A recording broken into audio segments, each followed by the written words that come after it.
Morning नमस्कार सबैजनामा। आशा छ सबैजना सन्चै हुनुहुन्छ। म पनि सन्चै छु। अनि सर्वप्रथम त आज नयाँ वर्ष 2083 सालको सबैलाई शुभकामना। त्यही भएर आज बिहानदेखि नै एकदम मिठो घाम लाग्ने चराचुरुङ्गीहरू कराउने भएको चाहिँ नयाँ वर्षलाई स्वागत गरिरहेको छ। नयाँ वर्ष, नयाँ गभर्मेन्ट, पढे लेखेको मान्छे, देश विकास हुन्छ गाइज। अब चाहिँ देश विकास हुन्छ।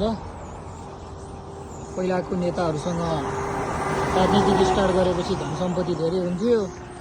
अहिले राजनीतिक स्टार्ट नगर्नु अगाडि नै धन सम्पत्ति धेरै भएको नेताजीहरू हाम्रो देशमा आइसक्नु भएको छ।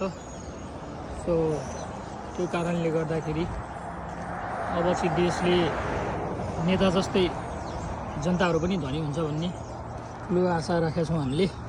के कसो हो गाउँला?